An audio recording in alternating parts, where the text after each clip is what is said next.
आज के लेक्चर में आप सभी का स्वागत है। आज के लेक्चर में वॉल्यूम 6 पार्ट 3 के बारे में करना शुरू करेंगे। वॉल्यूम 6 पार्ट 1 हमने किया, जहाँ पे एक या दो क्वेश्चन मैक्सिमम आपसे पूछे जाएंगे। उसी तरह से वॉल्यूम 6 पार्ट 3 में से भी मैक्सिमम एक या दो क्वेश्चन आपसे पूछे जाएंगे। तो चलिए वीडियो शुरू करते हैं। सबसे पहले है supervision of subordinate offices by post master. Post master के द्वारा अधीनस्थ कार्यालयों का पर्यवेक्षण करना।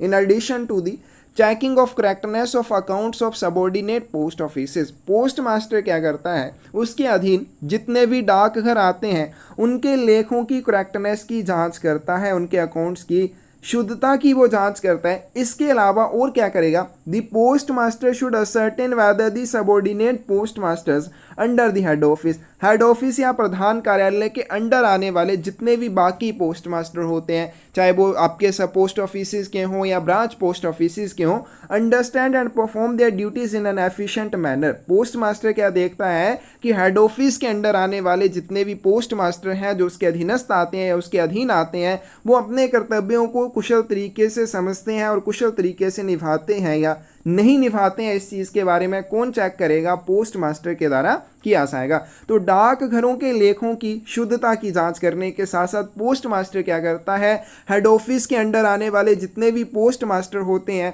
जो कि हेड ऑफिस के पोस्ट मास्टर के अंडर आते हैं, उन सभी की वो जांच करेगा। क्यों जांच करेगा, ये देखने के लिए कि क्या वो अपनी ड्यूटीज़ को अच्छे से समझते हैं और उनको कुशल तरीके से निभाते हैं या नहीं निभाते हैं। इस चीज़ की वो जांच करेगा।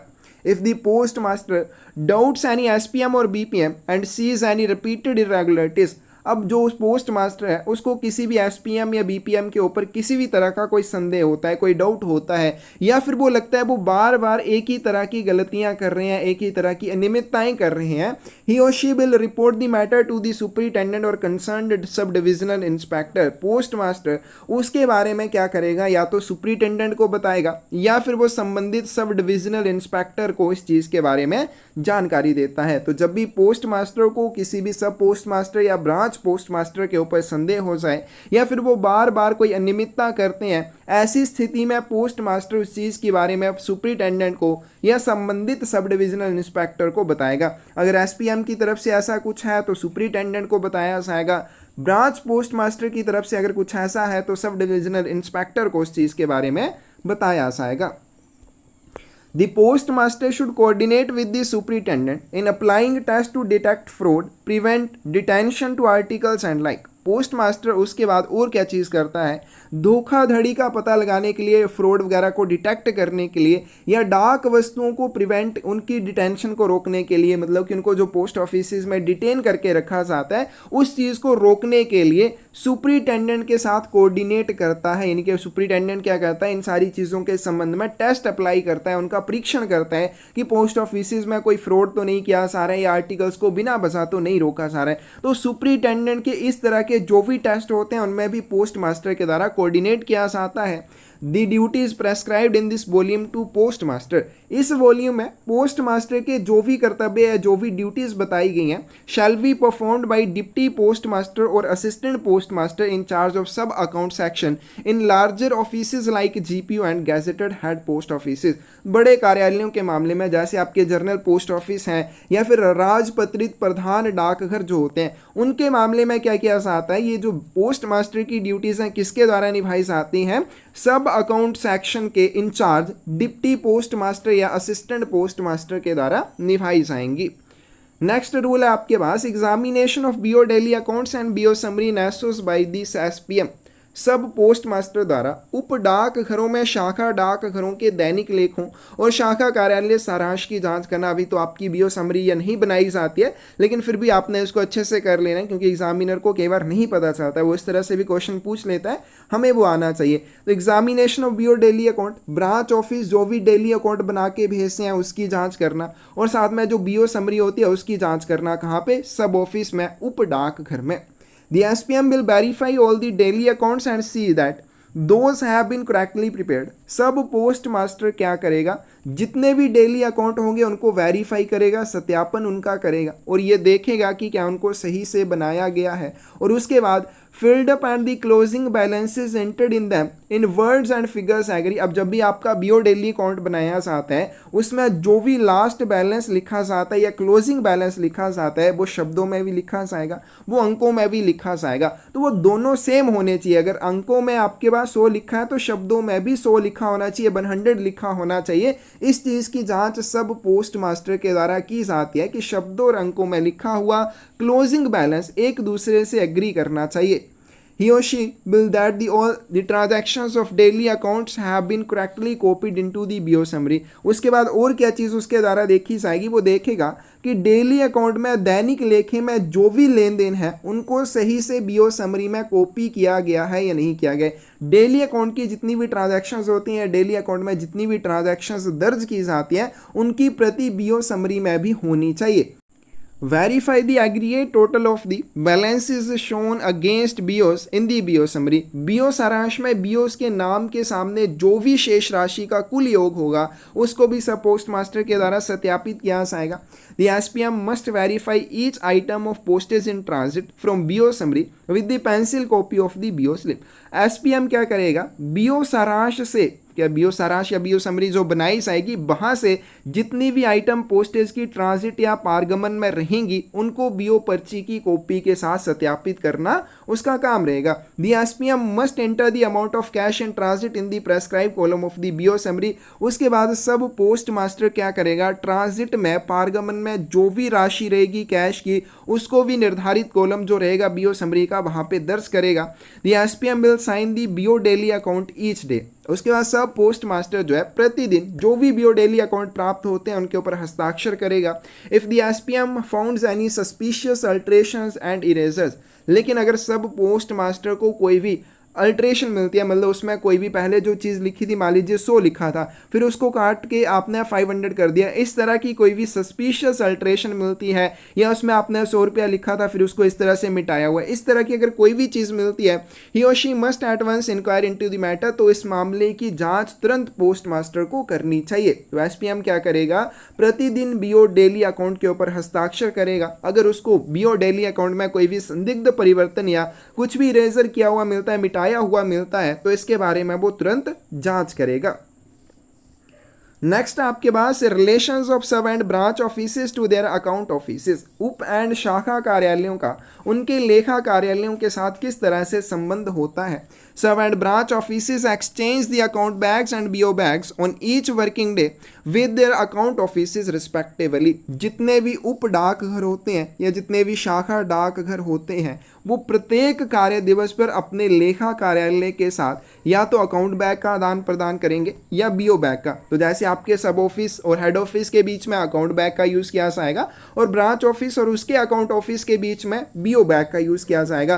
तो प्रत्येक कार्य दिवस पर जितने भी सब और ब्रांच ऑफिस होते हैं वो अपने लेखा कार्यालय के साथ अकाउंट बैग और ब्रांच ऑफिस बैग्स का आदान प्रदान करेंगे। The transactions of the SOs are included in the SO summary. जितने भी लेन देन रहेंगे उप डाक घर के या उप कार्यालयों के उनको एसओ समरी में दर्ज किया जाएगा और जितनी भी ट्रांजैक्शंस रहेंगी ब्रांच ऑफिस की उनको कहां पे इंक्लूड किया जाएगा, बीओ समरी में इंक्लूड किया जाएगा। These entries are included in the HO cash book. और ये सारी जो एंट्रीज रहेंगी फिर उनको एचओ कैश बुक में दर्ज किया जाता है।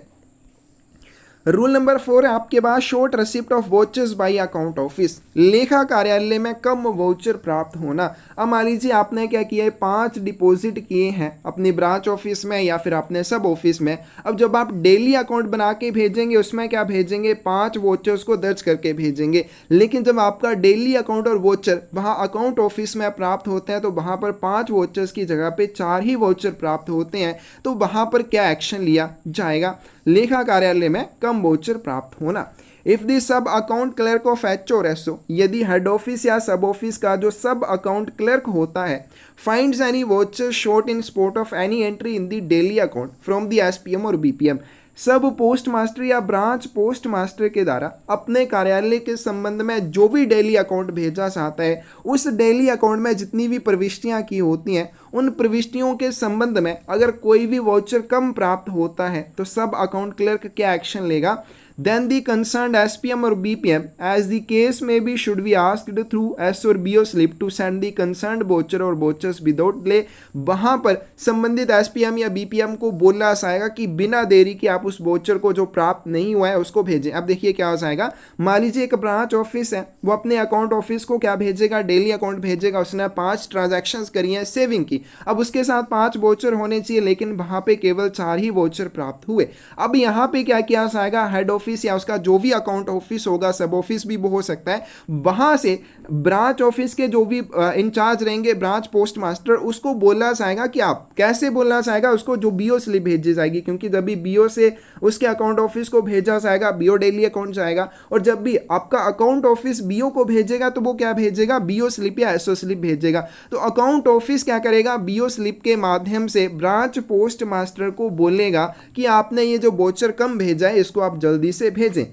What the item should be admitted and included in the H or SO account pending the result from the subordinate post office। लेकिन आइटम को अधीनस्थ का डाकघर से परिणाम आने तक HO या SO लेखे में स्वीकार और शामिल किया जाना चाहिए। अब वोचर कम प्राप्त हुआ है तब भी उसको क्या किया जाएगा, HO या SO के अकाउंट में उसको एडमिट कर लिया जाएगा, उसको स्वीकार कर लिया जाएगा और उसमें उसे शामिल कर दिया जाएगा जब तक कि अधीनस्थ कार्यालय से परिणाम ना आ जाए।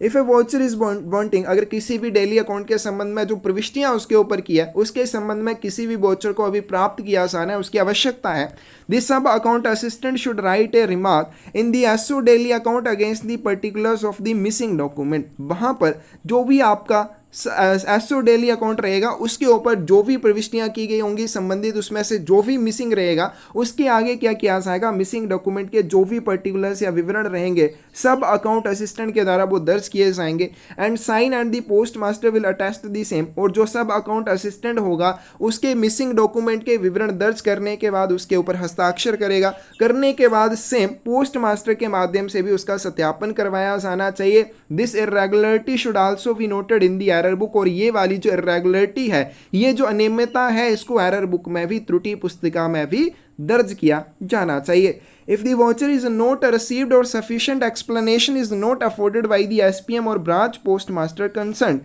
for withholding of it and no immediate response to call is received। अब जो वोचर है वो प्राप्त नहीं हुआ पहले, फिर उसको बीओ या एसओ स्लिप के माध्यम से वोचर जमा करने के लिए बोला जाएगा, लेकिन फिर भी वोचर प्राप्त नहीं होता है या उसको रोकने के संबंध में एसपीएम या बीपीएम के द्वारा कोई भी पर्याप्त एक्सप्लेनेशन नहीं दी जाती है या फिर कोई भी पर्याप्त स्पष्टीकरण नहीं दिया जाता है कि क्यों उन्होंने उस वोचर को रोका, या फिर उसके संबंध में वो कोई भी जल्दी से एक्शन नहीं लेते हैं, the matter should be reported to the superintendent और सब डिविजनल इंस्पेक्टर। तो इस मामले को जल्दी से जल्दी सुपरिटेंडेंट या सब डिविजनल इंस्पेक्टर को रिपोर्ट किया जाएगा, उनको बता दिया जाएगा। Regarding this a note should be made in the remarks column of the SO on the SO or BO summary against the name of the BO or SO from which the voucher has not been received। और इस मामले में क्या किया जाएगा, SO या BO summary में जिस भी BO या SO से इस तरह का वोचर प्राप्त नहीं होगा उसके नाम के सामने रिमार्क्स कॉलम में इसके बारे में एक नोट लिखा जाएगा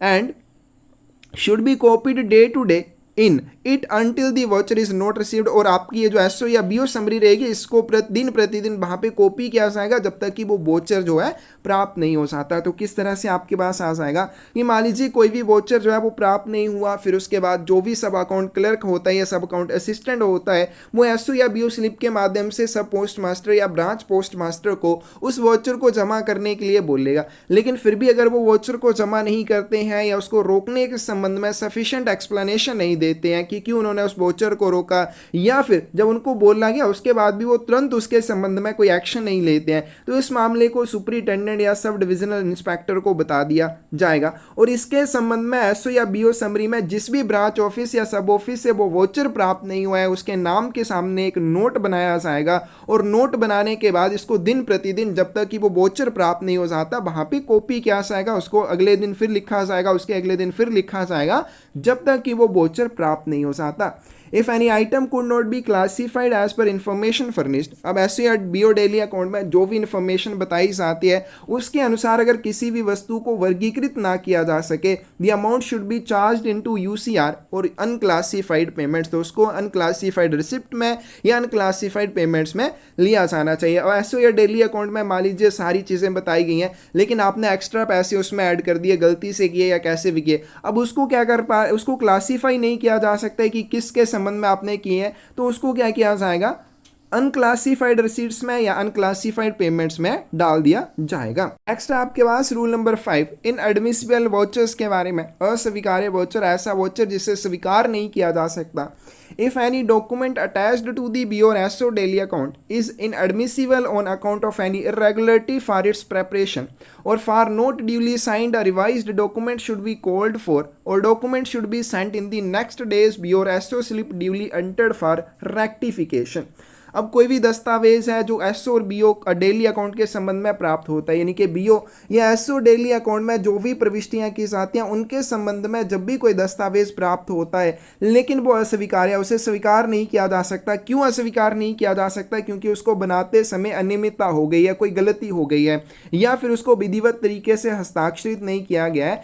ऐसी कंडीशन में रिवाइज्ड डॉक्यूमेंट संशोधित दस्तावेज मंगवाया जाएगा। क्या उस एसओ या बीओ से एक संशोधित दस्तावेज को भेजने के लिए कहा जाएगा या फिर उस दस्तावेज को अगले दिन जब उस एसओ या बीओ के लिए बीओ स्लिप या एसओ स्लिप भेजी जाएगी तो उसी के साथ उस दस्तावेज को भेज दिया जाएगा जो इनएडमिसिबल है। क्यों भेज दिया जाएगा? ताकि उसमें सुधार किया जा सके, उसकी रेक्टिफिकेशन की जा सके। But the item should be admitted and included in the accounts of the account office as usual pending the result of reference to the BPM और SPM। लेकिन जो आइटम है जिसको इनएडमिसिबल हम बोल रहे हैं कि जिसको स्वीकार नहीं किया जा सकता, SPM या BPM के संदर्भ का परिणाम आने तक, मतलब उसके संबंध में SPM या BPM क्या जवाब देता है उस समय तक सामान्य रूप से उसको स्वीकार किया जाएगा और लेखा कार्यालय के लेखों में भी उसे शामिल कर दिया जाएगा। If the revised voucher is not received immediately, जो संशोधित वोचर है वो जल्दी से प्राप्त नहीं होता है, तत्काल प्राप्त नहीं होता है, बुलाए जाने के बाद या मांग करने के बाद भी, the matter should be reported to the superintendent और सब डिविजनल इंस्पेक्टर। तो इस मामले को सुपरिटेंडेंट या सब डिविजनल इंस्पेक्टर को रिपोर्ट किया जाएगा एज द केस में B and a note should be made in the remark column against the name of office from which revised voucher has not been received until receipt of the same। और उस कार्यालय को क्या उस कार्यालय का नाम सामने टिप्पणी कॉलम में भी लिखा जाना चाहिए जहां से संशोधित वोचर प्राप्त नहीं हुआ है। ठीक है, तो जब कॉल किया जाएगा, जब मांगा जाएगा कि आप रिवाइज्ड वोचर भेजें, वो भी नहीं मिलता है, वोचर प्राप्त नहीं होता है, तो मामले की सूचना अधीक्षक या सब डिविजनल इंस्पेक्टर को दी जानी चाहिए और उस कार्यालय के नाम के सामने कहाँ पे एसओ या बीओ जो भी सारांश रहेगा, समरी रहेगी, वहां पर एसओ या जो भी बीओ है उसका नाम लिखा जाएगा। उसके सामने टिप्पणी कॉलम एक होता है, रिमार्क्स कॉलम एक होता है, वहां पे इसको नोट किया जाना चाहिए कि यहां से आपको संशोधित वोचर अभी प्राप्त नहीं हुआ है। रूल नंबर 6 आपके पास unnecessary remittances should be avoided, अनावश्यक प्रेषण से बचना चाहिए। All the payments like SB withdrawals and money order payments, pay disbursement extra should be met out of counter collections and the unnecessary transmission of cash between the post offices should be avoided। तो जितनी भी payments हैं जैसे post office saving bank से withdraw करना है, money order का भुगतान करना है या फिर वेतन का संवितरण करना है, ये सारी चीज़ें काउंटर पर जो भी कलेक्शन की जाती है वहीं से की जानी, यानी पोस्ट ऑफिस के काउंटर पर जो भी डिपॉजिट का काम किया जाता है उसी में से एसपी विड्रॉ करनी चाहिए, उसी में से मनी ऑर्डर पेमेंट करनी चाहिए, पे जो है डिसबर्समेंट भी वहीं से करनी चाहिए। And the unnecessary transmission of cash between post office should be avoided, और जहां तक संभव हो डाक घरों के बीच में कैश का जो आदान प्रदान किया जाता है, अनावश्यक आदान प्रदान किया जाता है, उससे बचना चाहिए। नेक्स्ट आपके पास कैश ऑफिस के बारे में, नकद कार्यालय के बारे में। कैश ऑफिस इज अ सब ऑफिस। सबसे पहला इंपॉर्टेंट पॉइंट क्या आएगा कि नकद कार्यालय क्या होता है, उप कार्यालय को नकद कार्यालय कहा जाता है। अब सभी सब ऑफिस को कैश ऑफिस नहीं कहा जाता है, कौन से सब ऑफिस को कैश ऑफिस कहा जाएगा? Which serves as the depot for cash in addition to its ordinary work, जो अपने सामान्य कार्य के अतिरिक्त नकदी के लिए डिपो के रूप में काम करता है। It supplies and receives cash from other sub office which have been included under the cash office. अब दूसरी बात, जो भी आपका सब ऑफिस कैश ऑफिस के रूप में कार्य करेगा, उस कैश ऑफिस के अंडर जितने भी सब ऑफिस आएंगे उन सभी सब ऑफिस से ये कैश की प्राप्ति लेगा, यानी कि उनसे कैश को प्राप्त करेगा, या उनको अगर कैश चाहिए तो कैश की आपूर्ति भी करेगा, उसको हम क्या कहेंगे, कैश ऑफिस कहेंगे। A sub-office which can supply cash and receive surplus cash from other nearby SOs more conveniently than the HO। कोई भी ऐसा सब ऑफिस है जो प्रधान डाकघर के मामले में अधिक आसानी से अपने नज़दीकी सब ऑफिस से कैश की प्राप्ति कर सकता है, यानी कि उनके पास जो भी एक्स्ट्रा कैश होता है उसको प्राप्त कर सकता है। यानी कि एक अधिकृत लिमिट होती है कि आपके पास 40,000 रुपये कैश होना चाहिए, उससे ज़्यादा का कैश होगा तो वो एसओ से प्राप्त कर सकता है, या अगर उनके पास कैश कम है, उनको कैश चाहिए तो वो कैश की आपूर्ति भी कर सकता है हेड ऑफिस से ज़्यादा आसानी से। मान लीजिए एक आपका एसओ यहाँ पे है, एक एसओ यहाँ पे है जो कैश ऑफिस के रूप में काम कर रहा है, एक हेड ऑफिस यहाँ पे है। अब इस वाले एसओ के पास सरप्लस फंड है, ज़्यादा पैसे हैं, अब ये हेड ऑफिस से दूर है, तो हेड ऑफिस के बजाय ये वाला जो कैश ऑफिस है नज़दीक पड़ता है, तो ये सब ऑफिस क्या कर सकता है, इस एसओ से उस कैश को रिसीव कर सकता है, प्राप्त कर सकता है बहुत आसानी से हेड ऑफिस के मामले में। Which is situated at the treasury station or having transactions with bank is generally made as cash office। अब हर एक सब ऑफिस को कैश ऑफिस नहीं बनाया जा सकता। कौन से सब ऑफिस को कैश ऑफिस बनाया जाएगा, तो यहाँ पे बताया गया कि एक ऐसा सब ऑफिस जो हेड ऑफिस के मामले में या हेड ऑफिस की तुलना में अधिक आसानी से बाकी अपने नज़दीकी सब ऑफिस से सरप्लस कैश को रिसीव कर सकता है या उनको कैश की आपूर्ति कर सकता है। और दूसरी बात, वो ट्रेजरी स्टेशन के ऊपर कोषागार स्टेशन पर स्थित होना चाहिए, जो कि बैंक के साथ लेन देन करता है, उसे क्या किया जा सकता है, सब ऑफिस बनाया जा सकता है by the sanction of the superintendent. लेकिन किसकी मंजूरी के साथ बनाया जाएगा, सुपरिटेंडेंट की सैंक्शन के साथ उसे कैश ऑफिस बनाया जा सकता है। तो एक उप डाकघर जो प्रधान डाकघर की तुलना में अधिक आसानी से अपने नज़दीकी उप डाकघरों से अतिरिक्त नकदी को प्राप्त कर सकता है, इनके पास जो एक्स्ट्रा या सरप्लस फंड होते हैं उनको प्राप्त कर सकता है, या अगर उनको नकदी चाहिए तो नकदी की आपूर्ति उन्हें कर सकता है। और साथ में जो बैंक के साथ लेन देन करने वाले ट्रेजरी स्टेशन पर भी स्थित होता है, आमतौर पर अधीक्षक की सुपरिटेंडेंट की सैंक्शन के साथ उसे कैश कार्यालय बनाया जा सकता है। The head office may also order any sub office under it which is not a cash office to receive and remit cash to other sub office in account with HO or note। दूसरी चीज़ यहाँ पे बताई गई है कि एक मान लीजिए हेड ऑफिस आपका ये है, ये हेड ऑफिस क्या कर सकता है, अपने अंडर या अपने अकाउंट जुरिडिक्शन के अंडर आने वाले किसी भी सब ऑफिस को, भले ही वो कैश ऑफिस ना हो, उसको ऑर्डर कर सकता है। किस चीज़ के बारे में ऑर्डर कर सकता है कि मान लीजिए किसी दूसरे हेड ऑफिस के अंडर आने वाले एसओ को आपने नकदी भेजनी है या वहाँ से नकदी प्राप्त करनी है, ठीक है। तो यहाँ पे बताया गया है कि हेड ऑफिस अपने अधीन आने वाले किसी भी एसओ को जो कैश कार्यालय नहीं है, वो कैश ऑफिस नहीं है, किसी अन्य उप डाकघर से नकदी प्राप्त या उसको नकदी भेजने का आदेश दे सकता है, जो प्रधान डाकघर के लेखे में हो या ना हो। अब यहाँ पे एक हेड ऑफिस ये है और इसके अंडर ये एसओ आता है। अब ये हेड ऑफिस क्या कर सकता है, इस एसओ को आदेश दे सकता है, भले ही कैश ऑफिस नहीं है, कि आपने दूसरे एसओ को नकदी भेजनी है या दूसरे एसओ से नकदी प्राप्त करनी है। हो सकता है कि ये एसओ इसी हेड ऑफिस के अकाउंट जुरिडिक्शन में आता हो या किसी दूसरे हेड ऑफिस के अकाउंट जुरिडिक्शन में आता है, तब भी इस हेड ऑफिस के द्वारा ऐसा करने के लिए उसे आदेश दिया जा सकता है। But the sub office will report the fact to the superintendent if head office has not acted as per the orders of the superintendent. लेकिन यदि एसओ ने अधीक्षक के आदेश के अनुसार कार्य नहीं किया, ठीक है, इसको थोड़ा सही कर लेंगे, but the head office will report आएगा यहाँ पे। अगर हेड ऑफिस जो है, हेड ऑफिस क्या करेगा, सुपरिटेंडेंट को इस चीज़ की रिपोर्ट करेगा अगर एसओ ने अधीक्षक के आदेश के अनुसार इसके संबंध में कार्य नहीं किया। नेक्स्ट है आपके पास check of remittances between the account office and its subordinate offices. Account office लेखा कार्यालय और उसके जो भी अधीनस्थ कार्यालय होते हैं उनके बीच में धन प्रेषण का आदान प्रदान कैसे किया जाता है, उनके बीच जो प्रेषण किया जाता है उसकी जांच कौन करेगा। The postmaster should ensure that the procedure prescribed in the rules should be thoroughly understood and systematically followed by the treasurer and sub-account clerk। Account office और उसके अधीनस्थ आने वाले कार्यालयों के बीच में नकदी का आदान प्रदान किस तरह से किया जाना है या धन प्रेषण किस तरह से किया जाना है, इसके संबंध में जो भी नियम निर्धारित किए गए हैं, जो भी प्रक्रिया निर्धारित की गई है, वो कोषागार जो भी ट्रेजरर रहेगा उसको और सब अकाउंट क्लर्क को अच्छी तरह से समझ आ गई होनी चाहिए और उसका सही ढंग से पालन भी किया जाना चाहिए। इस चीज़ की जिम्मेदारी किसकी रहती है, पोस्ट मास्टर की रहती है। Cash transfer to other offices should invariably be done through workflow only and note by voucher posting, अन्य कार्यालयों में नकद हस्तांतरण करना है या नकद भेजना है तो केवल वर्क फ्लो के माध्यम से भेजा जाना चाहिए, वोचर पोस्टिंग के माध्यम से इसको नहीं किया जाना है। तो जब भी कैश भेजा जाएगा दूसरे कार्यालयों के लिए तो इसको हमेशा अपने वर्क फ्लो के माध्यम से भेजना है, वोचर पोस्टिंग के माध्यम से आप नहीं भेजेंगे।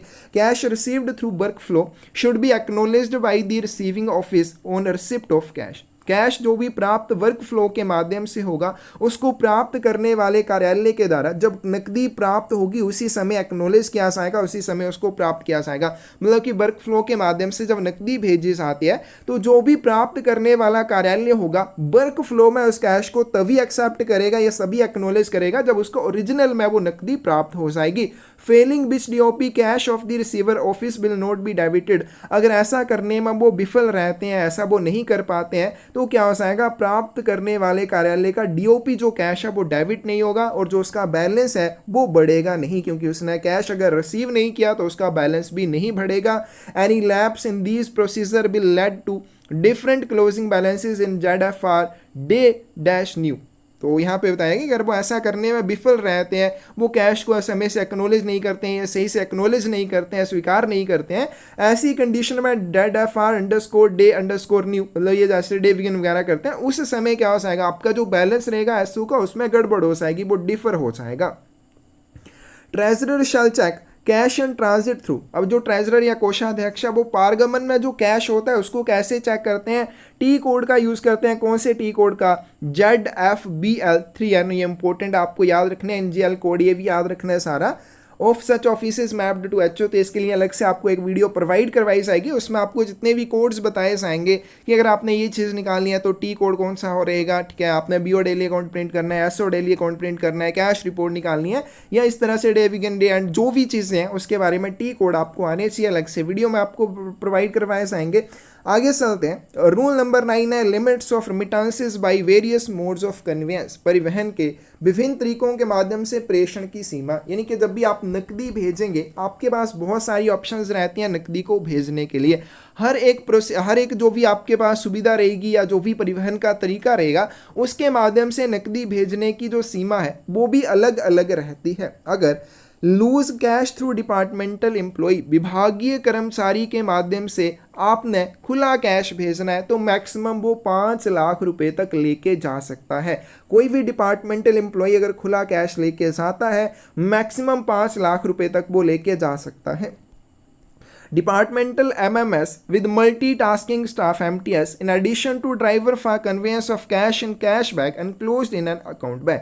दूसरी बात, अगर आप कैश भेज रहे हैं तो कैश वो कैश बैग में डाला हुआ है और कैश बैग जो वो अकाउंट बैग में डाल के भेज रहे हैं तो वहाँ पर अगर डिपार्टमेंटल MMS है, साथ में मल्टीटास्किंग स्टाफ है, साथ में लेके जाने वाला ड्राइवर भी है, ऐसी कंडीशन में 20 लाख रुपए तक की नकदी भेजी जा सकती है। Hired MMS with multitasking staff in addition to driver for conveyance of cash and cash bag enclosed in account bag within city limits. उसके बाद अगर हायर किया हुआ, किराए पर लिया हुआ MMS है, उसके साथ मल्टीटास्किंग स्टाफ का एम्प्लॉय है और साथ में ड्राइवर भी है, ठीक है, अगर वो कैश को लेके सारे और कैश जो कैश बैग में और कैश बैग जो अकाउंट बैग के अंदर डाला हुआ है और सिटी लिमिट्स के भीतर ही आपने जाना है, मतलब उस शहर के भीतर ही आपने उसको कन्वे करना है, तो इसकी लिमिट 5 लाख रुपए आ जाएगी। Hired MMS with multitasking staff in addition to driver for conveyance of cash in cash bag and closed in account bag outside city limits. लेकिन अगर आपके पास किराए पर लिया हुआ MMS है, मल्टीटास्किंग स्टाफ है उसके साथ और साथ में ड्राइवर भी है, लेकिन कैश जो वो सिटी की सीमाओं से बाहर लेके जाना है, उसको कैश बैग में संलग्न करके अपना अकाउंट बैग में डाला हुआ है, तो मैक्सिमम 2 लाख रुपए की सीमा तक कैश को कन्वे किया जाएगा। RMS सेक्शन और railways by TVP through cash bag enclose in account bag, RMS अनुभाग या रेलवेज के द्वारा जब भी कैश भेजा जाएगा और उसको अकाउंट बैग में आपने कैश बैग के अंदर डाल के भेजा है तो 2 लाख रुपए तक भेज पाएंगे।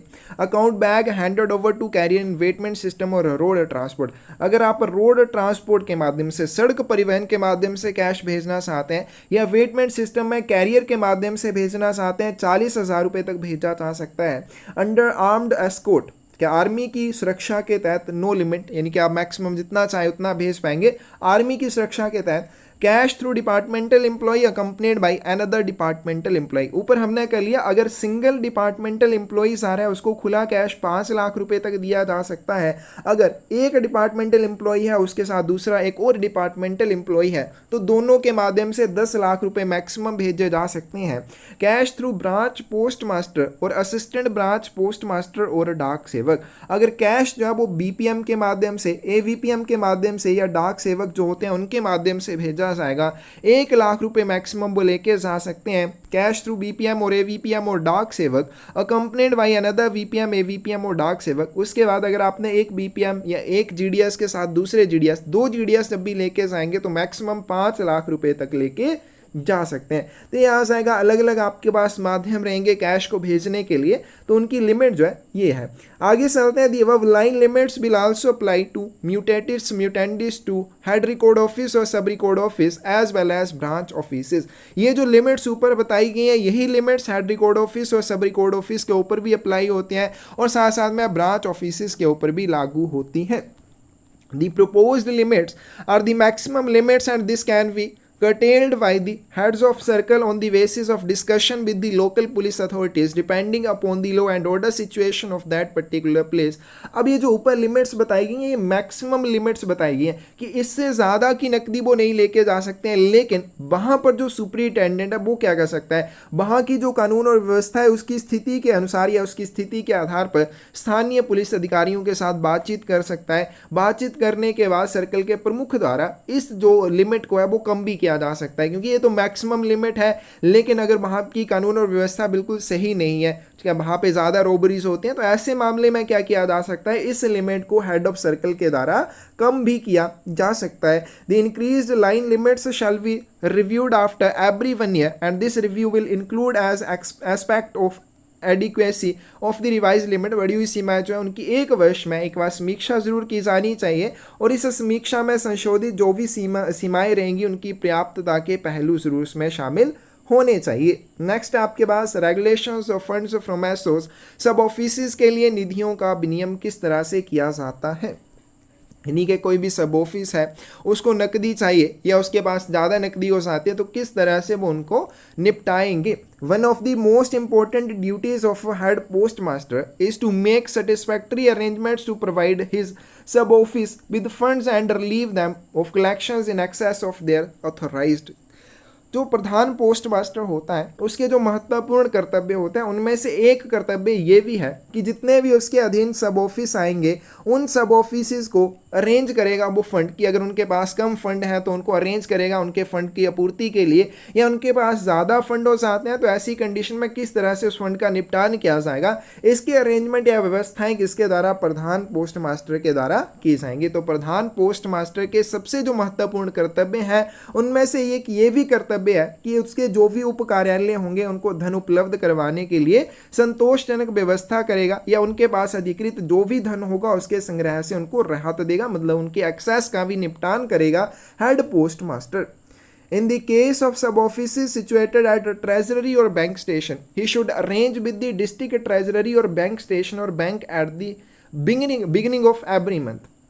ऐसे सब ऑफिस जो कि ट्रेजरी या बैंक स्टेशन पर स्थित होते हैं वहां पर हेड पोस्ट मास्टर के द्वारा क्या व्यवस्था की जाएगी, व्यवस्था की जाएगी प्रत्येक माह की शुरुआत में जो भी डिस्ट्रिक्ट ट्रेजरी बैंक स्टेशन या बैंक है जहां पर वो सब ऑफिस स्थित है to have money placed in the local treasury और बैंक, वहाँ पे पोस्ट मास्टर क्या करेगा, लोकल ट्रेजरी या बैंक में पैसे रखने की व्यवस्था करेगा at credit of the SPM, जो कि एसपीएम के नाम पर रहेंगे at fixed intervals of a week और फोर्टनाइट। तो वो वहाँ पे एक अवधि के लिए, एक अवधि की आवश्यकता के अनुसार जितनी नकदी की या जितने कैश की आवश्यकता होगी उतना कैश लोकल ट्रेजरी या बैंक में रखने की व्यवस्था करेगा, sufficient to meet his probable requirement during that period. और उस हफ्ते के लिए, अगर वो हफ्ते के लिए वहाँ पे जो भी नकदी है उसको रखेगा लोकल ट्रेजरी या बैंक में तो उसकी रिक्वायरमेंट के अनुसार वो रखी जाएगी। अगर उसकी रिक्वायरमेंट एक हफ्ते की 5 लाख की है तो 5 लाख वहाँ पे वो एसपीएम के नाम डिपॉजिट करेंगे, एसपीएम के नाम पर वहाँ पे क्रेडिट किए जाएंगे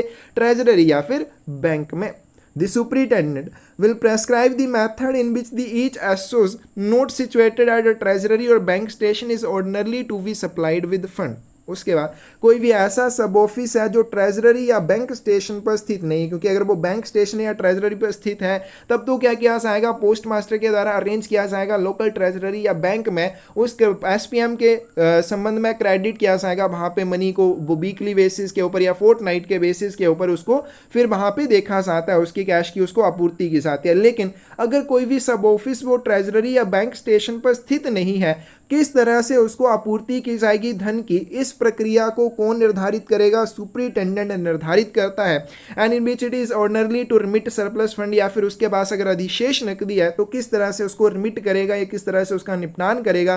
as well as the method to be used for special emergencies, या फिर जब भी कोई विशेष आपातकालीन स्थिति आ जाएगी उस स्थिति में किस मेथड का या किस प्रक्रिया का आपने उपयोग करना है जिसके माध्यम से आपको नकदी पहुंचाई जा सके। And the procedure laid down by him must be strictly followed. तो ये सारी चीज़ों के बारे में कौन निर्धारित करेगा, सुपरिटेंडेंट निर्धारित करेगा कि अगर कोई भी सब ऑफिस ट्रेजरी या बैंक स्टेशन पर स्थित नहीं है तो उसको नकदी कैसे उपलब्ध करवानी है, या उसके पास सरप्लस फंड है उनका निपटान कैसे करना है, या स्पेशल इमरजेंसीज के केसेस में किस तरह से उनको नकदी पहुंचाई जाएगी। ये सारी चीज़ें कौन निर्धारित करेगा, सुपरिटेंडेंट करेगा। और ये जो प्रोसीजर वो बताएगा उसको स्ट्रिक्टली फॉलो किया जाना चाहिए।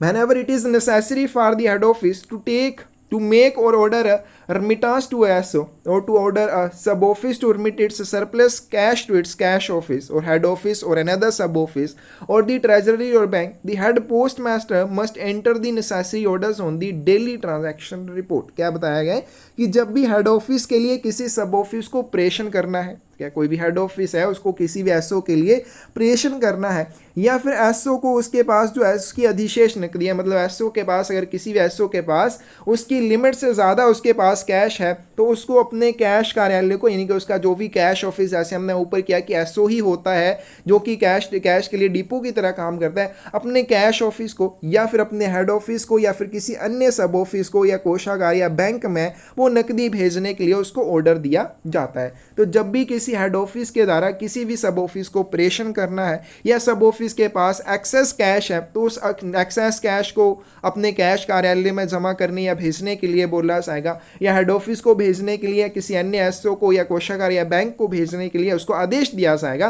तो वहां पर हेड पोस्ट मास्टर को क्या करना चाहिए, generated in SAP in the place provided for and sign the entry. तो सैप में जो भी डेली ट्रांजैक्शन और रिपोर्ट जनरेट की जाएगी उस रिपोर्ट के ऊपर जहां पर भी स्थान दिया गया होगा इसके संबंध में आवश्यक आदेश दर्ज करेगा कि आपको इस तरह से अपनी एक्सेस कैश को निपटाना है, या इस यहाँ पे एसओ में भेजना है, हेड ऑफिस में भेजना है, ट्रेजरी या बैंक में जमा करना है, और प्रविष्टि पर उसे अपने हस्ताक्षर भी करने होंगे। नेक्स्ट आपके पास rule number 11, provision of funds for sub offices. उप कार्यालयों के लिए धनराशि का प्रावधान करना। A sub office is ordinarily provided with funds in one or other of the following ways when the cash collections of the office are insufficient to meet its requirements। अब किसी भी सब ऑफिस को अगर कैश की requirement है, मतलब कि उसके पास जो नकदी है वो कम है, उसको ज़्यादा नकदी की आवश्यकता है, तो किस तरह से उसको वो नकदी उपलब्ध करवाई जाएगी। तो एक सब ऑफिस को आमतौर पर निम्नलिखित में से एक या अन्य तरीकों से धन प्रदान किया जाता है जब कार्यालय की नकदी संग्रह उसकी आवश्यकताओं को पूरा करने के लिए अपर्याप्त है, यानी कि उसके पास जो भी नकदी है, कैश कलेक्शन है वो कम है, उसकी रिक्वायरमेंट ज़्यादा है। By drawing from the treasury or bank in the case of sub office situated at a treasury or bank station, अगर आपका ये जो उप कार्यालय है कोषागार या बैंक स्टेशन पर स्थित है तो उस मामले में कोषागार या बैंक से आहरण किया जा सकता है, यानी कि वहाँ से नकदी लेकर अपनी रिक्वायरमेंट को पूरा किया जा सकता है। रेमिटांसेस फ्रॉम अनदर सब ऑफिसेज, किसी अन्य उप कार्यालय से प्रेषण द्वारा किया जा सकता है, यानी कि किसी और एसओ से नकदी प्राप्त करके भी अपनी रिक्वायरमेंट्स को पूरा किया जा सकता है। रेमिटांसेस फ्रॉम दी हेड ऑफिस या फिर प्रधान कार्यालय से प्रेषण द्वारा भी अपनी रिक्वायरमेंट को पूरा किया जा सकता है। In exceptional cases, ASO may be provided with funds by the remittances from a head office other than its head office of account। दूसरी बात यहाँ पे बोली गई है कि असाधारण मामलों में एक एसओ को उसके लेखा के एचओ के अलावा किसी अन्य हेड ऑफिस से प्रेषण द्वारा धन प्राप्त किया जा सकता है। एक सब ऑफिस को क्या किया जा सकता है, उसके अकाउंट ऑफिस के अलावा किसी अन्य हेड ऑफिस से भी नकदी प्रोवाइड करवाई जा सकती है। नेक्स्ट है आपके पास rule number 12, disposal of surplus funds at sub offices. उप कार्यालय में अधिशेष धन का निपटान किस तरह से किया जाता है। इनके हर एक सब ऑफिस की अपनी एक लिमिट होती है, किसी की 40,000, किसी की 50, किसी की 1 लाख, किसी की 2 लाख। लेकिन अगर उसके पास उस लिमिट से ज़्यादा कैश हो जाएगा तो कैसे वो उसका निपटान करेगा? बाय रिमिटांसेस टू द ट्रेजरी और बैंक इन केस ऑफ सब office situated at the treasury और बैंक स्टेशन। अगर जो आपका ये उप कार्यालय है, सब ऑफिस है, ट्रेजरी या बैंक स्टेशन पर स्थित है, तो वो ट्रेजरी या बैंक स्टेशन में उस एक्सेस कैश को जमा कर देगा, वहां पर रिमिटांस के माध्यम से अपने धन का निपटान करेगा। वही रिमिटांसेस टू अनदर सब ऑफिस, या फिर वो किसी दूसरे उप डाक घर को भेज सकता है जिसको एक्सेस ज़्यादा कैश की आवश्यकता हो। बाय रिमिटांसेस टू हेड ऑफिस, या फिर वो अपने हेड ऑफिस को भी वो नकदी भेज सकता है। In exceptional cases, ASO may dispose of its surplus funds by remittances to a head office other than its head office of account। और एक्सेप्शनल केसेस में, असाधारण मामलों में, एक सब ऑफिस अपने हेड ऑफिस यानी कि उसका जो अकाउंट ऑफिस है, उस अकाउंट ऑफिस के अलावा किसी अन्य हेड ऑफिस को नकदी भेजकर भी अपने सरप्लस फंड का निपटान कर सकता है। No remittance of surplus fund will be made to a head office और sub office in case the same is due to be received in the head office और sub office on a Sunday और अ post office holiday. यदि अतिरिक्त धनराशि रविवार या डाकघर की छुट्टी के दिन एचओ या उप कार्यालय में प्राप्त होनी है तो एचओ या एसओ को कोई अधिशेष धनराशि नहीं भेजी जानी चाहिए। मतलब कि सब ऑफिस के द्वारा जो भी नकदी भेजी जानी है, अगर वो हेड ऑफिस या ठीक है, अगर बीओ भेजना है तो सब ऑफिस में, हेड ऑफिस में, अगर सब ऑफिस भेज रहा है तो हेड ऑफिस में, अगर वो नकदी संडे वाले दिन या हॉलीडे वाले दिन पहुंचनी है तो वो नकदी जो है नहीं भेजी जानी चाहिए। नेक्स्ट आपके पास एक्सचेंज ऑफ रिमिटांसेस बिटवीन सब ऑफिस अंडर डिफरेंट एचओस। अलग अलग एचओ के अंडर आने वाले सब ऑफिस के बीच में किस तरह से धन प्रेषण का आदान प्रदान किया जाता है या धन प्रेषण किया जाता है। A head office may on a requisition from the superintendent order a sub office in account with it to send a remittance of cash to or receive remittance of cash from another sub office in account with a different HO। एक head office अगर अधीक्षक ऐसी रिक्वेस्टेशन करता है, मांग करता है, उसके बोलने पर अपने लेखे में एक उप कार्यालय को एक अलग एचओ के लेखे में किसी अन्य उप कार्यालय को नकदी का प्रेषण भेजने या उससे नकदी का प्रेषण प्राप्त करने के लिए अधिकृत किया जा सकता है। अब एक हेड ऑफिस ये है, इसके अंडर कोई एक सब ऑफिस आता है, वहाँ पर एक हेड ऑफिस ये है, इसके अंदर कोई दूसरा सब ऑफिस आता है, यहाँ पे इनके इन दोनों के अकाउंट जुरिडिक्शन में अलग अलग सब ऑफिस हैं, अलग अलग हेड ऑफिस हैं। अगर सुपरिटेंडेंट ऐसी मांग करता है तो वो क्या कर सकता है कि इस हेड ऑफिस के अकाउंट जुरिडिक्शन में आने वाले एक एसओ को आदेश दे सकता है कि आपने किसी दूसरे एक एसओ को कैश रिमिट करना है या वहाँ से कैश प्राप्त करना है जो दूसरे हेड ऑफिस के अकाउंट जुरिडिक्शन में आता है। तो इस तरह की मांग अगर सुपरिटेंडेंट करता है तब इस तरह से भी किया जा सकता है। इन सच अ केस, और जब इस तरह से किया जाता है, द रिमिटिंग सब office will show the amount in its accounts against the head cash in transit. प्रेषक कार्यालय यानी कि जो नकदी भेजेगा वो वाला कार्यालय अपने लेखे में भेजी गई नकदी को किसमें दर्ज करेगा? कैश इन ट्रांजिट, पारगमन में कैश एक वहाँ पे हेड या शीर्षक रहेगा उसमें दर्ज करेगा। And the receiving sub office will credit the amount to the head cash in transit. और दूसरी बात, जो प्राप्त करने वाला उप कार्यालय होगा वो भी उसको अपने लेखे में कहाँ पे दर्ज करेगा? कौन से शीर्षक के तहत करेगा? कैश इन ट्रांजिट के तहत करेगा। In SO where there is a separate treasurer, एक ऐसा सब ऑफिस जहाँ पे एक अलग ट्रेजरर या कोषाध्यक्ष होता है। The SPM should recorded his orders for the remittance on the SO slip in case remittance has been ordered by the head office to another sub office and in registered list when the requisition is made by another SO in the registered list. SO में जहाँ पे एक अलग से कोषाध्यक्ष होता है, SPM को क्या करना चाहिए? एसओ स्लिप पर प्रेषण के लिए अपना आदेश दर्ज करना चाहिए। एक ऐसा एसओ जहां पे एक अलग से आपके पास ट्रेजरर है, वहां पर सब पोस्ट मास्टर को एसओ स्लिप में प्रेषण के लिए अपना अलग से आदेश दर्ज करना चाहिए यदि हेड ऑफिस द्वारा किसी अन्य सब ऑफिस को प्रेषण का आदेश दिया गया है। ठीक है, अब मान लीजिए एक एसओ है, ठीक है, एसओ को हेड ऑफिस के द्वारा ऑर्डर दिया जाता है कि आपने किसी अन्य एसओ को कैश भेजना है, कैश प्रेषित करना है। ऐसे मामले में एसपीएम के द्वारा एसओ स्लिप में अपना अलग से एक आदेश दर्ज किया जाएगा और आदेश को पंजीकृत सूची में भी दर्ज किया जाना चाहिए अगर दूसरे उप कार्यालय ने कैश की प्राप्ति के लिए पंजीकृत सूची के माध्यम से मांग किया तो देखा जाएगा। अगर पंजीकृत सूची के माध्यम से उसने अपनी मांग भेजी है तो पंजीकृत सूची में अपने आदेश को दर्ज करेगा, नहीं तो कहाँ पे करेगा? एसओ स्लिप में करेगा। नेक्स्ट आपके पास contents of an account bag sent from head office to sub office and vice versa, head office से जब सब ऑफिस को या फिर सब ऑफिस से जब हेड ऑफिस को अकाउंट बैग भेजा जाता है उसमें कौन कौन सी चीज़ें शामिल रहती हैं। The account bag from head office to sub office must contain SO slip, बहुत ज़्यादा इंपॉर्टेंट है। जब भी अकाउंट बैग प्रधान डाकघर से उप डाकघर को या उप कार्यालय को भेजा जाएगा तो इसमें हमेशा एसओ स्लिप रहती है। क्या ध्यान रखने का, एसओ डेली अकाउंट कब रहेगा और एसओ स्लिप कब रहेगी, जब head office to sub office account bag भेजा जाएगा तो उसमें एसओ स्लिप रहेगी। एंड इट में कंटेन द फॉलोइंग, और इसमें और कौन कौन सी चीज़ें शामिल होंगी। सबसे पहले insured and registered articles of letter mail, पत्र डाक के पंजीकृत और बीमित लेख इसमें शामिल रहेंगे। अ cash bag containing cash including postage and other non postal stamps and reply coupons, उसके बाद इसमें कैश भला एक कैश बैग हो सकता है, उसमें कैश हो सकता है, उसमें डाक टिकट या अन्य डाक टिकट भी जो गैर डाक टिकट है मतलब नॉन पोस्टल स्टैम्प है ये भी शामिल हो सकते हैं, और साथ में रिप्लाई कूपन भी उसमें हो सकते हैं। IPO for sale, Indian postal order भी हो सकते हैं बेचने के लिए, उन्हें भी अकाउंट बैग में भेजा जा सकता है। Post office certificates and concerned documents, post office प्रमाण पत्र उनसे संबंधित दस्तावेज हो सकते हैं। पासबुक या वारंट ऑफ पेमेंट्स या फिर अदर एसबी डॉक्यूमेंट्स या BO daily accounts after check, जो भी बीओ डेली अकाउंट अब तो नहीं भेजे जाते हैं हेड ऑफिस में लेकिन पहले भेजे जाते हैं तो हेड ऑफिस से जो भी बीओ डेली अकाउंट चेक होके वापस आते थे उनको भी अकाउंट बैग के माध्यम से एक्सचेंज किया जाता था।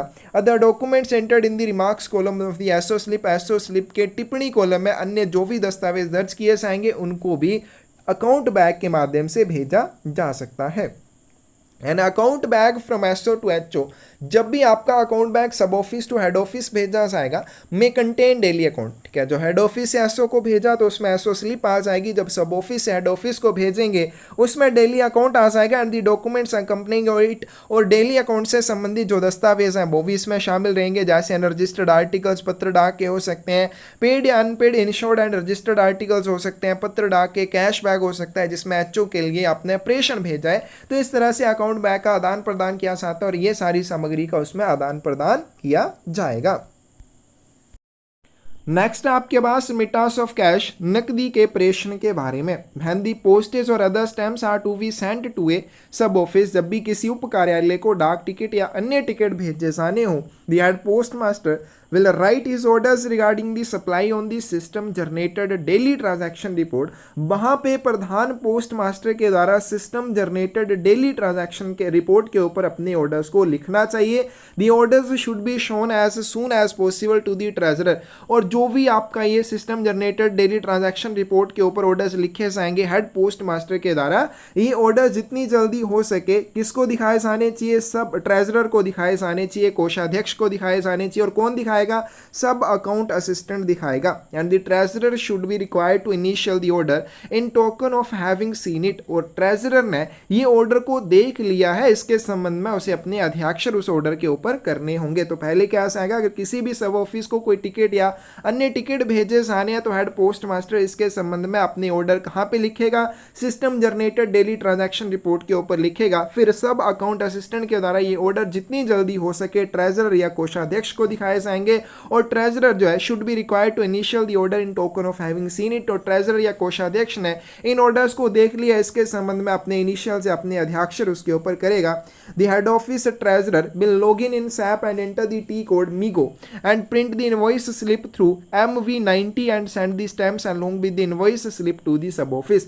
हेड ऑफिस जो है, हेड ऑफिस का जो कोषाध्यक्ष रहेगा वो क्या करेगा, अब ऐसे डाक टिकट नहीं भेजे जाते, सिस्टम में भी भेजने पड़ते हैं, तो हेड ऑफिस का जो कोषाध्यक्ष होगा वो सैप में लॉगिन करेगा और कौन से टी कोड का यूज़ करेगा, MIGO का यूज़ करेगा डाक टिकट भेजने के लिए, और उसके बाद जो इनवॉइस रहेगी इनवॉइस स्लिप को प्रिंट करने के लिए MB90 का यूज़ करेगा। फिर उसके बाद टिकट और साथ में जो इनवॉइस उसके द्वारा प्रिंट की जाएगी उसको एसओस को भेज दिया जाएगा, सब ऑफिस को भेज दिया जाएगा टिकटों के साथ। The sub office treasurer after manually check the stamps and invoice slip, अब जब ये जो टिकट है आपकी इनवॉइस जो भेजी गई है वो और साथ में जो टिकट है एसओ के ट्रेजरर के पास उप कार्यालय के कोषाध्यक्ष के पास पहुंचेंगे तो उनको पहले मैनुअली चेक करेगा, वो स्टैम्प्स की चेकिंग करेगा और साथ में जो इनवॉइस स्लिप प्राप्त होगी उसकी भी चेकिंग करेगा। उसके बाद वो लॉगिन करेगा सैप में और सेम जैसे डाक टिकट भेजने के लिए MIGOT कोड का यूज़ किया जाता है वैसे ही टिकट प्राप्त करने के लिए भी इसी कोड का यूज़ किया जाएगा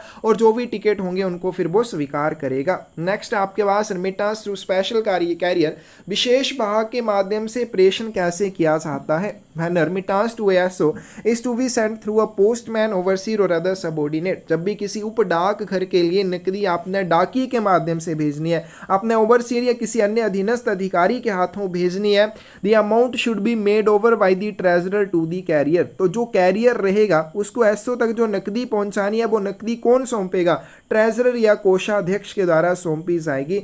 आइदर चाहे वो लूज दी जानी है चाहे वो कैश बैग में संलग्न करके दी जानी है in accordance with method prescribed bye the head of circle. Most important यहाँ पे क्या चीज़ आ जाएगी कि जब भी किसी एसओ को नकदी आपने भेजनी है स्पेशल कैरियर के माध्यम से, स्पेशल कैरियर पोस्टमैन भी हो सकता है, ओवरसीयर या कोई अन्य सबऑर्डिनेट या अधीनस्थ अधिकारी भी हो सकता है, ऐसी कंडीशन में उसको जो नकदी दी जाएगी वो ट्रेजरर के द्वारा दी जाएगी, चाहे वो खुली दी जाती है चाहे वो कैश बैग में संलग्न करके दी जाती है। किस प्रक्रिया का उपयोग किया जाएगा नकदी देने के लिए वो हेड ऑफ सर्कल के द्वारा, सर्कल प्रमुख के द्वारा निर्धारित की जाएगी। If the remittance is made over loose to the carrier, अगर ये जो रिमिटांस है कैरियर को या बाहक को खुला दिया जाता है यानी कि नकदी जो उसको खुली सौंपी जाती है, it should be required to grant a receipt for the sum in the hand to hand receipt book. तो इसके लिए उसे क्या करना पड़ेगा, हाथों हाथ रसीद बुक में राशि के लिए एक रसीद देनी होगी कि उसने ये राशि प्राप्त कर ली है। हैंड टू हैंड बुक में इस चीज़ के लिए उसे एक रसीद जारी करनी होगी। If the remittance is to be enclose in a cash bag, लेकिन अगर उसको जो धन प्रेषण दिया जाता है वो कैश बैग में संलग्न करके दिया जाता है, the money together with memo of remittance, तो वहां पे जो धन भेजा जाना है साथ में उस रेमिटेंस की जो मीमो रहेगी वो दोनों चीजें giving full particulars of the remittance. अब ये जो मीमो साथ में दी जाएगी इसमें भेजे जाने वाले जो भी रेमिटेंस है जो भी धन प्रेषण है उसके पूरे विवरण रहेंगे। Should be placed inside the bag, तो इसे क्या किया जाएगा, बैग के अंदर रखा जाएगा। तो जब भी आपने नकदी को कैश बैग में डाल के भेजना है तो पैसे साथ में उस पैसे को या पैसे के विवरण दर्शाने वाली मीमो को आपने कैश बैग के अंदर रख देना है। And the bag should be closed and weighed in the presence of the carrier, और ये जो थैला है उसको वाहक की देख रेख में उसको बंद किया जाएगा और उसका वजन किया जाएगा। Who should be required to grant a receipt for it in the hand to hand receipt book, और जो कैरियर रहेगा उसको इस नकदी के लिए जो कि कैश उसको बैग में डाल के दी जा रही है उसके लिए उसे हाथों हाथ रसीद में क्या देनी पड़ेगी, रिसिप्ट देनी पड़ेगी कि उसने ये नकदी प्राप्त कर ली है। Where he should himself enter its weight both in words and figures, और उसे उस बैग का वजन शब्द और अंकों में खुद दर्ज करना पड़ेगा। तो जब भी रिमिटेंस जो है कैश बैग में डाल के उसको दी जाती है तो क्या किया जाएगा, पैसे साथ में पैसे के विवरण दर्शाने वाली जो मीमो रहेगी उसको कैश बैग के अंदर रखा जाएगा। उस कैश बैग को रखने के बाद उसका वजन किया जाएगा, उसको बंद किया जाएगा, बंद करने के बाद उसका वजन किया जाएगा। और कैसे किया जाएगा, ये काम कैरियर की प्रेजेंस में किया जाएगा और कैरियर को उस कैश बैग के लिए हैंड टू हैंड रिसिप्ट में रसीद देनी होगी और उसके बाद उसे क्या करना पड़ेगा, उस रिसिप्ट बुक में उस कैश बैग का वजन वर्ड्स और फिगर्स में लिखना होगा। Whenever a remittance is made to ASO through a special carrier, a mark should be entered on the ASO slip for the information of the SPM explaining how the money order has been sent, and the treasurer must see on the return of the carrier to the office that a receipt for the remittance has been obtained in his book or diary. जब भी remittance SO को special career के माध्यम से किए जाते हैं तो किस तरह से उसको नकदी भेजी गई या खुली भेजी या कैश बैग में डाल के भेजी है या किस तरह से भेजी है, एसपीएम की सूचना के लिए इसके संबंध में एसओ स्लिप में मार्क किया जाएगा। उसको बताया जाएगा कि इस तरह से आपको नकदी भेजी है और जब कैरियर वो नकदी एसओ में पहुंचाकर वापस हेड ऑफिस में आएगा तो ट्रेजरर जो है क्या चीज़ देखेगा, ट्रेजरर ये चीज़ देखेगा कि क्या उसने अपनी बुक या डायरी में, जो भी कैरियर या वाहक है उसने अपनी बुक या डायरी में उस नकदी के संबंध में एसपीएम से रसीद प्राप्त की है या नहीं की है। And initial with date and entry, date the entry in token of having carried out the examination, और कोषाध्यक्ष ने इसकी परीक्षा कर ली है, इसके संबंध में वो क्या करेगा, अपने डेटेड इनिशियल करेगा, मतलब दिनांकित हस्ताक्षर उसके ऊपर उसे करने होंगे। In the SO the cash should be counted by the SPM. जब कैरियर जो है एसओ में पहुंचेगा कैश लेकर तो एसपीएम के द्वारा कैश को काउंट किया जाएगा। एंड रिसिप्ट फॉर दी सम, और जो भी नकदी रहेगी उसके लिए एक रसीद दी जाएगी। कहाँ पे दी जाएगी? Should be given in SAP and to the carrier in his book और डायरी। तो पहले वो क्या करेगा? सैप में सिस्टम एप्लीकेशन एंड प्रोडक्ट इसकी फुल फॉर्म होती है, वो हम करेंगे आईटी मोडेशन में। तो सैप में इसके लिए एक उसे रसीद देनी होगी कि उसने ये पैसे प्राप्त कर लिए, और जो वाहक रहेगा कैरियर रहेगा उसकी बुक या डायरी में भी इसके संबंध में एक रसीद दी जानी चाहिए। If remittance is received in a closed bag, अगर ये जो प्रेषण है एक बंद कैश बैग में प्राप्त होता है, the bag should be carefully examined, तो एसपीएम के द्वारा बैग की ध्यानपूर्वक जांच की जानी चाहिए, उसका वजन वो देखेगा। And open and it's contents counted and compared bye the SPM, और साथ में इसको खोलेगा और इसके अंदर जो भी सामग्री होगी उसकी एसपीएम के द्वारा कंपेयर उसको किया जाएगा। किसके साथ कंपेयर किया जाएगा? With the entry in the memo of remittance. जैसे हमने ऊपर किया कि जब भी कोषाध्यक्ष क्या करेगा, उसके अंदर कैश डालेगा, साथ में कैश की या उसके अंदर भेजे जाने वाले डाक टिकट या जो भी टिकट अन्य टिकट होंगे उनकी मीमो भी साथ में रहेगी। तो जो मीमो रहेगी रिमिटेंस की, उसमें जो भी एंट्रीज होंगी उसके साथ एसपीएम के द्वारा उस कैश बैग के अंदर जो भी कंटेंट निकलेगा उसकी वो जांच करेगा, to be found in the bag. और ये जो मीमो है वो कहाँ पे? आपको कैश बैग के अंदर ही मिलेगी। Receipt should be given to the carrier for the bag in his book और डायरी, और ये जो कैश बैग रहेगा इसके लिए जब उसने एसपीएम को ये पहुंचा दिया तो उसकी बुक या डायरी में एसपीएम की उसे रसीद ले लेनी चाहिए। Where the certain weight of the bag should be noted both in words and figures by the SPM, जहां पे सब पोस्ट मास्टर के द्वारा उसकी बुक या डायरी में जो भी उसका वजन है उसको शब्दों और अंकों में दर्ज किया जाएगा। The amount received should be compared bye the SPM with the entries in the SO slip in which it is entered, which will in many cases reach the SO before the remittance and then locked up in the office safe। तो जैसे हमने ऊपर कर लिया कि SO को नकदी कैसे भेजी गई है, इसके बारे में कहाँ पे एसओ स्लिप में उसकी जानकारी के लिए उसे बताया जाता है। तो अमाउंट जो भी रिसीव की जाएगी एसपीएम के द्वारा उसको एसओ स्लिप में जो भी एंट्रीज होंगी उसके साथ भी कंपेयर किया जाएगा। क्या? तो उसके बाद बोला गया कि कई मामलों में क्या होता है, नकदी से पहले एसओ स्लिप जो एसओ में पहुंच जाती है तो उसको क्या करना चाहिए? लॉक करके रखना चाहिए ऑफिस सेफ में। ऑफिस सेफ में उसको बंद करके रखा जाएगा। The amount received should be credit in the SO account on the actual date of receipt. जब आपको नकदी प्राप्त होगी उसी डेट को आपको क्या करना चाहिए? उस नकदी को आपने क्रेडिट करना होगा एसओ के लेखे में, which should be entered on the SO slip. ठीक है, तो जो भी आपकी एसओ स्लिप में डेट आएगी कि इस तारीख को आपको नकदी प्राप्त हुई है, उसी तारीख को आपको उसे एसओ के लेखे में शामिल करना होगा। नेक्स्ट आपके पास preparation of SO daily account. SO दैनिक लेखा किस तरह से तैयार किया जाता है? आफ्टर राइटिंग दी सब office account book and verifying the total and balances, The entries should be copied into SO daily account. SO खाता बुक लिखने और कुल और शेष राशि की पुष्टि करने के बाद प्रविष्टियों को SO दैनिक लेखे में कॉपी किया जाना चाहिए। The daily account should be impressed with date stamp. Daily account के ऊपर दिनांक मोहर लगाई जाएगी। The daily account is a due document. क्या? तो ये डेली अकाउंट जो है कि ड्यू डॉक्यूमेंट होता है। ड्यू मतलब देय होता है, इसको आपने बनाना ही बनाना होता है। And the SPM will be held responsible for its punctual submission to the head office. और सब पोस्ट मास्टर जो है इसको हेड ऑफिस तक पहुंचाएगा, ये उसकी जिम्मेदारी बनती है। समय पर ये हेड ऑफिस में पहुंचना चाहिए, इस चीज के लिए सब पोस्ट मास्टर जिम्मेदार होता है। In the SO daily account which will reach the head office on the last working day of each month. एक ऐसा डेली अकाउंट जो हर महीने की लास्ट तारीख को हेड ऑफिस में पहुंचता है। And also the daily account dispatched from SO on the 31 March. और दूसरा एक ऐसा डेली अकाउंट जो 31 मार्च को सब ऑफिस से भेजा जाता है। The SPM should note the following in the prescribed space for remark in the reverse side of the daily account in the reading। तो वहाँ पर एक निर्धारित कॉलम होता है एसओ डेली अकाउंट के पीछे, उसमें लाल स्याही से कौन कौन सी चीज़ों को दर्ज किया जाना चाहिए। तो एसओ डेली अकाउंट के मामले में जो हर महीने के लास्ट वर्किंग डे को हेड ऑफिस में प्राप्त होता है या फिर 31 मार्च को जो एसओ से भेजा जाता है, उसके मामले में उसके बैक साइड में लाल स्याही से कौन सी चीज़ों को दर्ज किया जाएगा? The details of cash, Indian postage stamps and other stamps which is part of cash, and postage stamps and other stamps which is part of cash, and postage due on undelivered articles which are shown as due from BO। सबसे पहले वो cash की detail लिखेंगे कि उनके पास कितना cash है, उसकी डिटेल।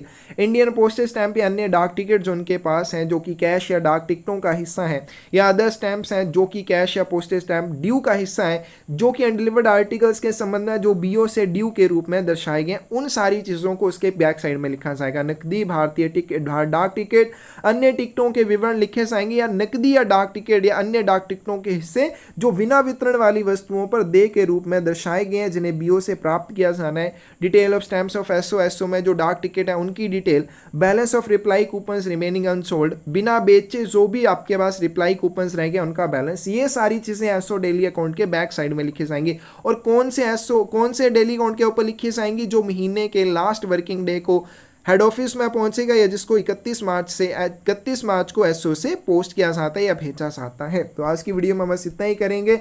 ये इंपॉर्टेंट है क्योंकि जितना भी हम कर रहे हैं एटलीस्ट उतना आपको जरूर करना है, क्योंकि ये इंपॉर्टेंट है। यहाँ से बार बार क्वेश्चन पूछे जाते हैं, कोई भी डाउट हो आप पूछ सकते हैं, गलती नजर आए बता सकते हैं। धन्यवाद।